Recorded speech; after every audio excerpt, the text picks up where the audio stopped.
आप सबके समक्ष अपने विचार साझा करेंगे और आप सभी से जो भी समस्याएं या विचार हैं आप भी अपने अवगत कराएं।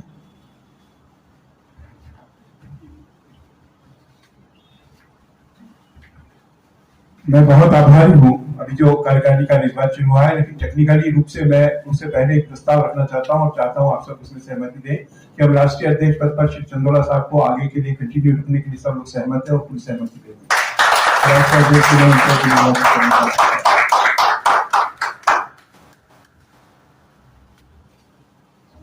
बहुत समय हो गया है, अब नई कार्यकारिणी के साथ साथ नए अध्यक्ष की ढूंढ को शुरू कर देनी चाहिए, क्योंकि बहुत अधिक समय तक मैं इस पद को संभाल नहीं सकूंगा। आश्वस्त भी रहता हूँ। आज भी मैं यहाँ आने की स्थिति में नहीं था, लेकिन चूंकि मीटिंग करनी जरूरी थी, जयपुर नहीं जा पाया मैं उड़ीसा, तो यहाँ बुलाया हमने मीटिंग। मैं सोलापुर में जाने की कोशिश करूंगा, इसलिए मैं चाहूंगा कि हमारे साथ ही मिल बैठ करके आपस में चर्चा करें और अब नए अध्यक्ष का चयन के बारे में विचार करें। अभी तो प्रस्ताव है, सब आपके अध्यक्ष नहीं है।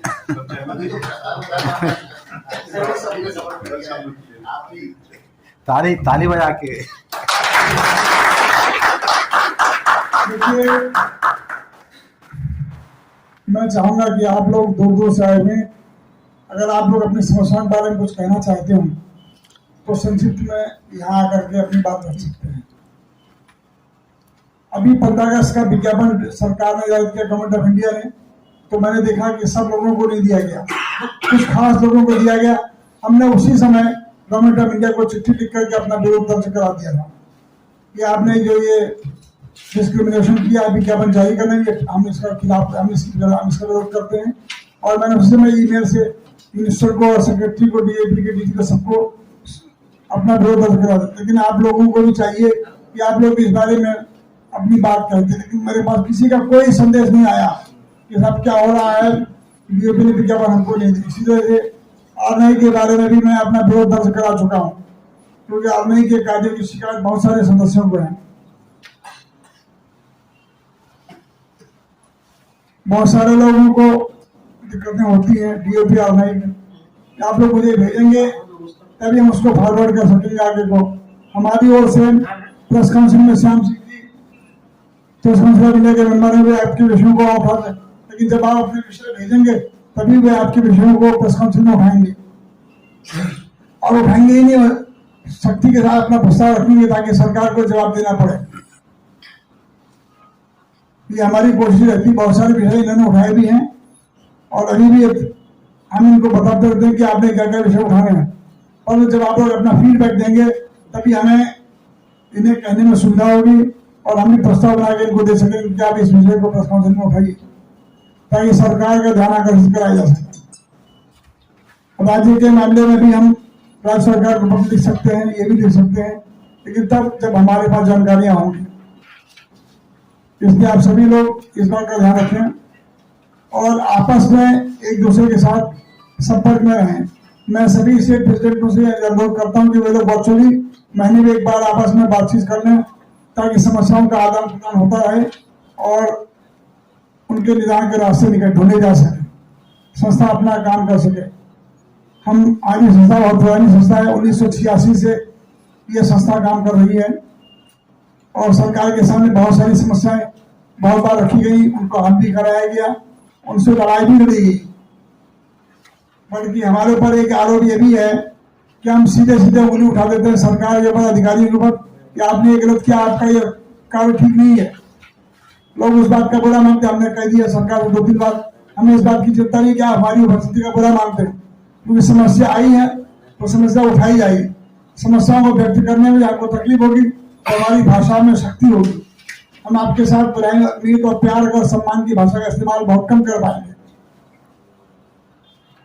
अगर हम फूल आपको भेंट करेंगे तो फूल के साथ कांटे भी देंगे, क्योंकि समस्या है उनका निदान आपको करना पड़ेगा। कांटों को चुनेंगे, आपको तकलीफ होगी, ताकि आपको महसूस हो सके कि फूलों के साथ उसके कांटे भी होते हैं। पर तो संभव जब आप लोग हमें अपना फीडबैक देंगे, हमारे पास फीडबैक होगा, तभी हम समस्या का समाधान निकालने में समर्थ हो सकेंगे। तो आप लोग अपनी बात कुछ कहना चाहते हैं तो मैं आपको आमंत्रित करता हूं। पिछले कॉन्फ्रेंस में नहीं आ पाया, मैं आज उपस्थित हूँ। मैं सोलापुर में जाने की कोशिश करूंगा, सोलापुर इसलिए मीटिंग रखने की बात कर रहा हूँ। मैं दशहरे के बाद की तारीख हम रखेंगे, आप लोगों को समय देंगे ताकि आप लोगों को वहां जाने के लिए आवश्यक रिजर्वेशन कराने में सुविधा हो, टिकट मिल जाए आप लोगों को वहां पहुंचने का।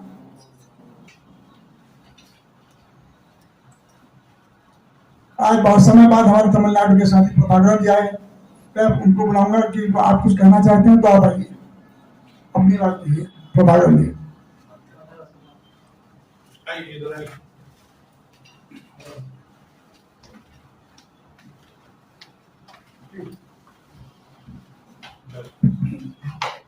नमस्कार जी, वणकम। Everybody says वणकम in Tamil. Narendra Modi ji से बोलता है, वणकम बोलता है। मैं मदुरई से आया हूँ, मेरे को थोड़ा थोड़ा हिंदी में आता है, अंग्रेजी आता है।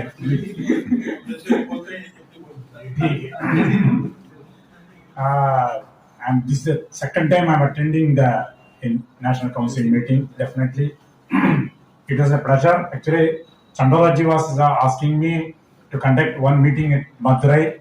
I will discuss with my Saurashtra Chamber of Commerce. Definitely, I will come to you in the next Solapur meeting because I informed our president. Chandolaji and Babiji also, they are willing to come to Madurai. They want to visit Meenakshi Mandir. Definitely, I will create one good chance for all the National Executive Committee. In fact, actually, this is our Labh Samachar is established for the benefit of the members of Saurashtra community in Madurai. Actually, we are migrated people from Gujarat to Tamil Nadu. More than 5 lakh people are there in Madurai. So we have got Saurashtra School, Saurashtra College, Saurashtra Engineering College, and also a lot of mandirs in Madurai. Having the richest temple. Yeah, richest temple in the world. in the world. Yes, yes. Richest temple in the world. Yeah. So definitely, Goddess Meenakshi will shower our blessings. Definitely, thank you, Santola ji. Thank you for having given me a chance to visit this Guwahati. This is the first time I visited Guwahati. I have to thank Tarika also because he used to follow me whether I am coming or not. Definitely come, brother. Definitely. If you arrange meeting, we will come. Thank you, sir. Thank you so much, sir. Definitely, sir.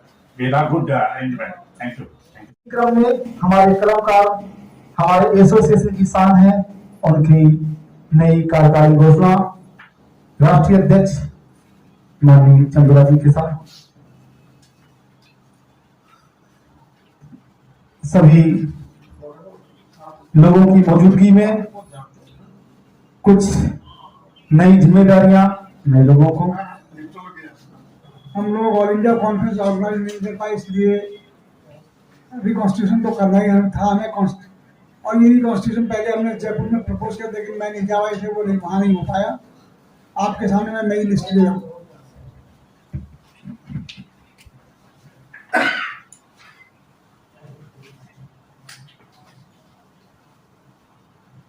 और India में 2 उपाध्यक्ष के पद बनाए गए हैं इस बार। पहला पद है अप्पा साहब पाटिल जी। अप्पा साहब पाटिल हमारे ऑल इंडिया के उपाध्यक्ष होंगे, और श्री विनोद महापात्रा जी हमारे उपाध्यक्ष होंगे।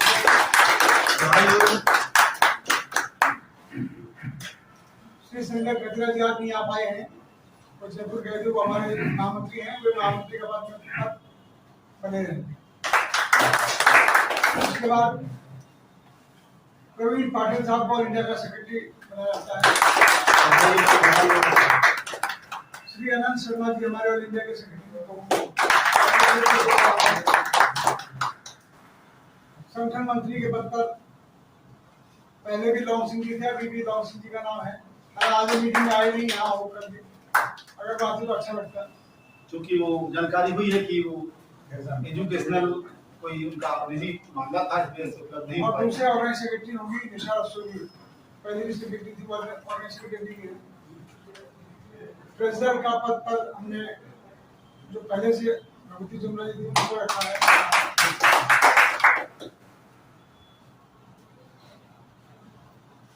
राजस्थान के अध्यक्ष पद पर हमने बदलाव किया है। आनंद शर्मा जी का 2-4 जगह होने चाहिए, एक ही होना चाहिए, 2 जगह काम नहीं कर पाएंगे। इसलिए राजस्थान के सहयोगियों से सलाह करके विजेंद्र प्रकाश जी को हम राजस्थान का अध्यक्ष घोषित करते हैं। गुजरात में मयूर भरूचा जी पहले से अध्यक्ष हैं, ठीक काम कर रहे हैं, वे जयपुर भी गए थे। महाराष्ट्र में इस बार प्रदीप कुलकर्णी जी को, कुलकर्णी सरकार जी को महाराष्ट्र का अध्यक्ष बनाया जाता है। उड़ीसा के लिए श्री सी के सुधर जी को। आइए, कहाँ गए सुधर साहब, कहाँ गए? अरे फोटो थोड़ी आप उड़ीसा के लिए आंध्र प्रदेश में इस बार हम कोंडा लाल जी को आंध्र प्रदेश का अध्यक्ष घोषित करते हैं।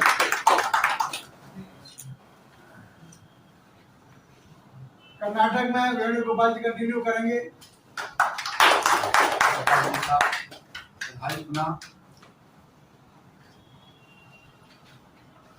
उत्तर प्रदेश से श्याम सिंह पवार जी, तो हमारे प्रेस काउंसिल ऑफ इंडिया के मेंबर हैं, ये कंटिन्यू करेंगे। बाकी राज्यों के बारे में हम अभी अगली मीटिंग में सदस्यों से राय मशवरा करके अगली मीटिंग में घोषित करेंगे। हमारे पास एक प्रस्ताव आया है, आप सभी लोग यहाँ पर मौजूद विचार कर रहे हैं। दशहरे के बाद अगली नेशनल काउंसिल मीटिंग सोलापुर में करने का प्रस्ताव हमारे चंद्रशेखर जी ने दिया है। सोलापुर, महाराष्ट्र। तो आप लोग आपस में विचार कर करके डेट वगैरह मुझे बता दीजिएगा कि आप लोगों को क्या शूट करता है। उसके हिसाब दशहरे के बाद कोई तारीख अनाउंस कर दी जाएगी। जल्दी कर देंगे ताकि लोगों को टाइम से रिजर्वेशन मिल सके। अगली एनसी मीटिंग हम सोलापुर में करेंगे। Thank you.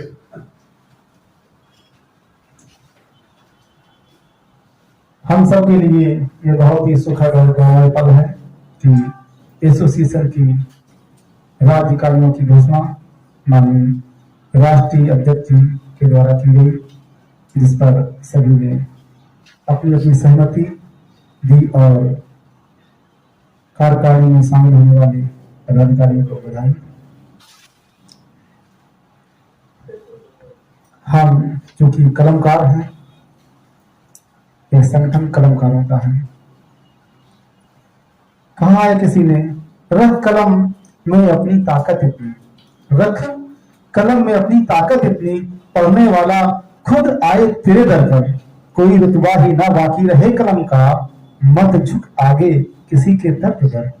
कहीं कहीं स्थितियां ये हम लोगों के लिए चिंतित तो हैं कि लघु एवं मध्यम वर्ग के समाचार पत्रों के प्रति सरकारों का रवैया, यानी कि सरकारों का मतलब मेरा राज्य से और केंद्र दोनों से है, कहीं न कहीं सरकारें हम लोगों के प्रति जो भी रवैया अपना रही हैं सही नहीं है।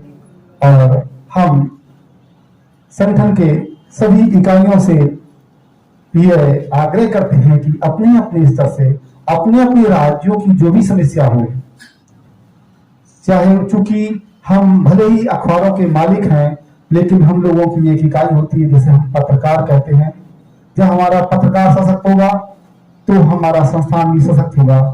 निश्चित तौर पर हमें अपनी समस्याओं के साथ साथ जो हमारे संस्थानों में कार्यरत पत्रकार हैं उनकी भी समस्याओं को समझना होगा, सुनना होगा। यदि उनकी समस्याएं होंगी, उनका समाधान नहीं किया जाएगा, निश्चित तौर पे हमारा संस्थान भी कमजोर होगा। तो चूंकि आप सभी लोग प्रकाशक हैं, मालिक हैं, अपने अपने राज्यों में पत्रकारों से जुड़ी समस्याएं, जैसे कि मान्यता प्राप्त कमेटी का ना होना, जिसे एक्रीडेशन कमेटी कहा जाता है, साथ ही अन्य सुविधाएं जैसे बहुत से राज्यों में मीडिया कर्मियों को मेडिकल फैसिलिटीज यानी कि चिकित्सा सुविधा उपलब्ध कराई गई है, कई जगह पर नहीं है।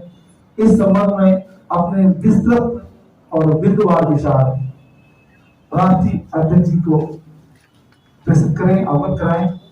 हम प्रयास करेंगे, क्योंकि आप सभी ने हम को अवसर दिया है प्रेस काउंसिल में जाने का और हम अपने संगठन का प्रतिनिधित्व कर रहे हैं। लघु वर्ग के समाचार पत्रों का देश भर से हमारा एकत्रित करना दायित्व आप लोगों ने ही दिया है। निश्चित तौर पे हम प्रयास करेंगे कि आप सभी की समस्याएं जो भी हैं उनका निराकरण हो। हम सरकार को पत्र लिखेंगे और अपनी समस्याओं से अवगत कराएंगे। एक संगठन के जिम्मेदार पदाधिकारी होने के नाते और आप सभी के स्नेहिल आशीर्वाद के चलते भारतीय प्रेस परिषद यानी कि प्रेस काउंसिल का मेंबर होने के नाते हम अपना दायित्व निभाने का प्रयास करेंगे कि लघु वर्ग के समाचार पत्रों के सामने जो भी समस्या हैं उनको विस्तार से बिंदुवार माननीय राष्ट्रीय अध्यक्ष जी को अवगत कराएं और हम राष्ट्रीय अध्यक्ष जी के माध्यम से आप सबकी समस्याएं संबंधित विभागों जैसे कि डीएबीटी, आरएनआई सहित जो भी संबंधित विभाग होंगे उनको अवगत कराएंगे और प्रयास रहेगा कि लघु वर्ग की समाचार पत्रों की जो भी समस्याएं हैं उनका निदान हो। और हम पुनः आप सभी लोगों से यह कहते हैं, आग्रह करते हैं कि अपने अपने राज्य से जो भी समस्याएं हैं पत्रकारों की उनसे भी अवगत कराएं और समाचार पत्रों के समक्ष जो भी कठिनाई आ रही है, जैसा कि मुझे ज्ञात है कि डीएबीटी के जो रीपार्लियामेंट या पार्लियामेंट में जो भी विवाद समस्या है उसको विस्तार से लिखें ताकि उस बात को हम सरकार के समक्ष रख सकें कि किस राज्य में कौन सी समस्या आ रही है। क्योंकि ऐसा देखने को मिलता है कि हो सकता है कि उत्तर प्रदेश में कोई समस्या ऐसी नहीं है, इस वजह से वहां की इकाई को वह जानकारी नहीं हुई कि महाराष्ट्र में क्या हुआ या महाराष्ट्र में क्या हो रहा है, उत्तर प्रदेश में जानकारी नहीं है। तो आपस में सभी से आग्रह करता हूं कि बिंदुवार जानकारियां माननीय राष्ट्रीय अध्यक्ष जी को अवगत कराएं और हम उन समस्याओं को निदान के लिए जो भी संबंधित विभाग हैं उनको पत्र लिखेंगे, उनसे मुलाकात भी करेंगे और प्रयास रहेगा कि आपकी समस्याओं का निदान हो। मैं बहुत ही आभारी हूँ आदरणीय चंदोला साहब का, जिन्होंने मुझे राष्ट्रीय सचिव के लिए जिम्मेदारी दी है। साथियों, जैसा हर बार हम चर्चा करते हैं, बहुत मुश्किल दौर है और खासतौर से छोटे और लघु समाचार पत्रों के सामने जो चुनौतियां हैं बहुत गंभीर है। हमारे लिए अस्तित्व का संघर्ष करने का समय है और सरकारी नीतियां लगातार दमनकारी ढंग से हमारे को दाबने में लगी है और उनकी नीतियां ये है कि धीरे धीरे छोटे अखबार खत्म हो जाए। और आपने देखा है पिछले सालों में, खासतौर से 2 साल में और भी ज्यादा स्थिति गंभीर हुई है। एक और हमारी सुरक्षा को लेकर चिंता है, दूसरी ओर हमारे आर्थिक संसाधन इतने सीमित कर दिए गए हैं कि हमें जिंदा रहना मुश्किल हो रहा है। तो association of small and medium newspaper of India, जो देश के लघु और मध्यम समाचार पत्रों का सबसे प्रमुख संगठनों में से एक है, चंदोला साहब के नेतृत्व में पिछले लंबे समय से संघर्ष कर रहा है। लेकिन कुछ समय से हम देख रहे हैं कि हमारे संगठन में कुछ कमजोरी कई जगह ऐसी आई है, जब लोगों ने ये सोचा कि चंदोला साहब का स्वास्थ्य कुछ खराब हुआ है तो उसका फायदा उठा के उन्होंने कमजोरियां करने की कोशिश की। हमारे कुछ वरिष्ठ पदाधिकारियों ने गड़बड़ियां की। एक दो में चंदोला साहब से अनुरोध करूंगा कि वापिस से वो ढंग से सब चीजों को संभाल रहे हैं तो सख्ती दिखाएं और जिन्होंने अनुशासनहीनता करने की कोशिश संगठन में की है उनके खिलाफ कार्रवाई हो। और दूसरा, जहां कमजोरियां इन लोगों की वजह से आई है उसको वापस से हम मजबूत करके संगठन को मजबूत ढंग से खड़ा करें और एक संघर्ष विभिन्न राज्य स्तर पर राज्य इकाइयां भी आगे आए और अपने अपने राज्य की आ रही समस्याओं को लेकर संघर्ष करें। राष्ट्रीय स्तर पर जो समस्याएं हैं उनकी बात होती है, प्रेस काउंसिल में श्याम सिंह जी बहुत प्रभावी ढंग से उठा रहे हैं। पहले हमारे 2 मेंबर थे और लगातार हमारी बात को सुना गया था। लेकिन अगर कहीं भी कोई जरूरत है तो हमें उन विषयों पर काम करने की आवश्यकता है और मैं आपको विश्वास दिलाता हूँ आदरणीय चंदोला साहब के आपके नेतृत्व में जहां भी संघर्ष की जरूरत होगी, हिंदुस्तान के किसी भी कोने में और किसी भी स्टेट में, राष्ट्रीय सचिव के रूप में जहां भी आप मुझे याद करेंगे मैं आपके बीच मौजूद होऊंगा और हम इस बात की कोशिश करेंगे कि वहां की स्टेट गवर्नमेंट से लड़कर भी कुछ प्रॉब्लम को दूर कर सके। अभी पिछले साल हमने जयपुर कन्वेंशन जब हुआ था 2021 में कोरोना के तुरंत बाद, हमने कोशिश की थी कि एक स्टेट पर कंज्यूमर हेल्पलाइन जैसे चलती उस तरह प्रेस और मीडिया के लिए कोई हेल्पलाइन चले। तो लघु और समाचार पत्रों की समस्याओं को लेकर राष्ट्रीय स्तर पर उनके समाधान के लिए अगर इस तरह का कोई प्लेटफॉर्म हम इस एसोसिएशन की तरफ से शुरू कर सकते हैं, उसमें मैं अपना पूरा सहयोग देने का वादा करता हूं और चाहूंगा आशीर्वाद चंदोला साहब से कि इस तरीके हम पहल करें ताकि जो हमारे मेंबर ऑर्गेनाइजेशन हैं उनकी जो प्रॉब्लम्स है उनका हम प्रभावी ढंग से समाधान कर सके। और इसके अलावा जो मेंबर ऑर्गेनाइजेशन नहीं है लेकिन लघु और समाचार पत्र की कैटेगरी में आती है, उनकी भी अगर कोई समस्याएं हैं, क्योंकि हम हमारा ऑर्गेनाइजेशन उनका भी प्रतिनिधित्व काउंसिल में करता है, तो उनके लिए भी हम काम करें। इसके लिए मैं चंदोला साहब से आशीर्वाद चाहूंगा और जल्दी हम एक योजना बनाएंगे और आप सबकी सहमति से पूरे देश के स्तर पर इस तरह की चीज को मैं आशा करता हूँ कि हम सफल ढंग से चला पाएंगे। तो जैसा श्याम सिंह जी ने कहा, जो भी प्रॉब्लम आपको आती है आपके स्टेट में, उससे इनको अवगत कराएं, क्योंकि यूपी में रहते हैं, ये बिल्कुल जरूरी नहीं कि महाराष्ट्र की समस्याओं के बारे में पता लग सके, लेकिन नेशनल प्लेटफॉर्म दो तरह से आपकी मदद करेगा। अगर आपके स्टेट को हम राष्ट्रीय स्तर से कोई शिकायत लिखकर भेजते हैं तो उस पर एक्शन होता है, उनको लगता है कि मुद्दा राष्ट्रीय स्तर पर उठ रहा है, तो आप उनको अवगत कराइए। जिला स्तर पर आपकी यूनिट को स्ट्रॉन्ग कीजिए, जिले से जो समस्याएं आ रही है, और संगठन को मजबूत करने में अपना योगदान अदा करें, और वो अपने आप मजबूत होगा जब हम उनकी समस्याओं को दूर कर पाएंगे। श्याम सिंह जी ने ये भी कहा कि हमारी एक यूनिट पत्रकार है, हम सब मालिक हैं, प्रकाशक हैं, लेकिन जब तक पत्रकारों के हितों की बात को हम सही ढंग से नहीं उठाएंगे, राज्य और जिला स्तर पर हमारा प्रतिनिधित्व बहुत अधिक स्ट्रॉन्ग नहीं होगा, क्योंकि प्रकाशकों की बात तो अखबार वाली के लिए मालिक है, उस तरह से पत्रकारों की तरफ पर ध्यान नहीं दिया जाता। तो पत्रकारों के हितों से जुड़े जो मुद्दे हैं उनको भी प्रकारांतर ढंग से उठाने की हम कोशिश करें और इस समय हम सफलता प्राप्त करें। और मेरे को आशा ही विश्वास है कि आदरणीय चंदोला साहब और हमारी राष्ट्रीय कार्यकारिणी के जो हमारे अन्य पदाधिकारी है, उनके नेतृत्व में आप सबके सहयोग से हम एक बार फिर से स्थिति में परिवर्तन करने में और हिंदुस्तान के सामने दिखाने में कि association of small and medium newspaper of India number 1 था, नंबर 1 है और अब रहेगा, आप कामयाब होंगे। धन्यवाद।